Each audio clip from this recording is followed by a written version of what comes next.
ये press conference Jammu Kashmir reserve category empowerment alliance की तरफ से की गई है। ये एक अम्ब्रेला ऑर्गेनाइजेशन है जिसमें SC, ST, OBC और मिनॉरिटी के जो जितने भी प्रोमिनेंट यहाँ पे लोग बैठे हैं, हेड बैठे हैं। तो आज के हमारी जो प्रेस कॉन्फ्रेंस के जो मेन इशू हैं, सबसे पहले तो ये है कि कैबिनेट सब कमेटी की जो रिपोर्ट है वो अभी तक इन्होंने पब्लिक डोमेन में नहीं लाई है कि जो नेशनल कॉन्फ्रेंस के प्रेसिडेंट है डॉक्टर फारूक अब्दुल्ला साहब, जब इलेक्शन के पहले इन्होंने ये कहा था कि जो SC और ST के जो रिजर्वेशन का जो मसाइल हैं उनको हम रिव्यू करेंगे। लेकिन बदकिस्मती ये है कि जो कमेटी बनी है, कमेटी में इन्होंने क्या किया है क्या नहीं किया है अभी तक इसको पब्लिक डोमेन में नहीं लाया है। पहला मुद्दा ये है।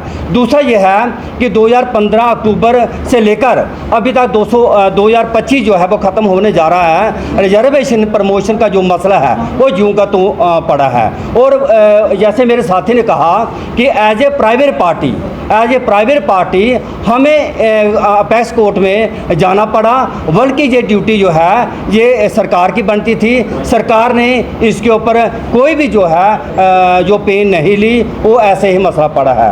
और पहले तो ये बहाना लगता था कि यहाँ पे 370 है तो हम वहाँ पे बहुत सारे कानून जो है वो एप्लीकेबल नहीं होते थे। अब जैसे मंडल कमीशन का जो मसला है, मंडल कमीशन जो है अब जहाँ पे JK ड्यूटी बनी है, रेस्ट ऑफ द कंट्री अगर 27% है तो वाई नॉट इन J&K।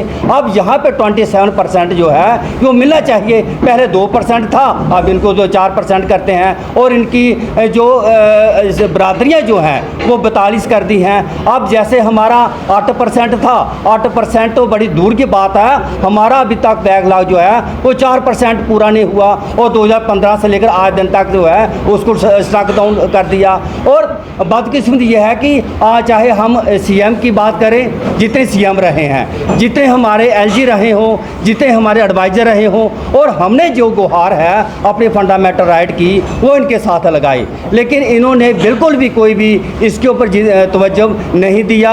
और जो मौजूदा हमारे LG साहब हैं और इनको भी हमने काफ़ी टाइम अप्रोच की मिलने की, और सिर्फ एक ही हमें टाइम दिया गया। और उस टाइम में यूं ही हमने उनके साथ बात अपनी स्टार्ट की और उन्होंने 1.5 मिनट के अंदर हमारी बात के ऊपर फुल स्टॉप लगा दिया कि आपका लेटर हमारे पास आ गया है और मैं इसको पढ़ के और विदिन 10 डेज आपको बुलाऊंगा और आपका जो मसला है वो जेन्युइन मसला है, एक कानूनी मसला है, और इसके ऊपर हम आपको दोबारा बुलाएंगे। लेकिन अभी तक हमें वो टाइम नहीं मिला है। बाकी आप देखते हो कि छोटी छोटी जो यूनिट है, छोटे छोटे जो प्लेटफार्म के माध्यम से वहाँ पे LG के पास रोज 30 दिन मिलना चले जाते हैं। लेकिन हमारी एक अम्ब्रेला ऑर्गेनाइजेशन है जिसमें मेजॉरिटी जो है SC, ST, OBC की पॉपुलेशन है, लेकिन हमें इग्नोर किया जा रहा है। और हम आपके माध्यम से ये कह रहे हैं ये हम किसी इनसे भीख नहीं मांग रहे, ये हमारे राइट्स हैं, ये हमारे संविधानिक हक है, और संविधानिक हक के ऊपर हम लड़ाई लड़ रहे हैं। और लेकिन इसमें जैसे मैंने कहा कि हमारा बैकलॉग जो है, बैकलॉग अगर आप देखो वो पिछले वो भी इन्होंने अभी तक फिलअप नहीं किया है। हम किसके ऊपर गुहार लगाएंगे? और आपके माध्यम से हम यही कहना चाहते हैं, अगर गवर्नमेंट हमारी इन मसाइल्स को सुनती नहीं है और इम्प्लीमेंट नहीं करती है तो हमें मजबूरन होकर रोड के ऊपर आना पड़ेगा, और इसके कंसिक्वेंसेस जो है वो गवर्नमेंट के होंगे। हमने विचार किया है कि 15 अगस्त के बाद हम एक महारैली करने जा रहे हैं, और महारैली में जो हमारे बर्निंग इशू हैं और बर्निंग इशू को हम उजागर करेंगे। जैसे मेरे साथी ने भी जैसे कहा कि अगर JK ड्यूटी बनी है तो यहाँ पे SC, ST एट्रोसिटी एक्ट जो है वो लगाने में या इम्प्लीमेंट करने में ग्राउंड में क्या इनको यहाँ पे दिक्कत हो रही है। अब हमारे जो 13 बरादरियाँ थी, 13 क्या इन्होंने एक और बरादरी ऐड कर दी। और जैसे 2019 में SC, ST और EWS का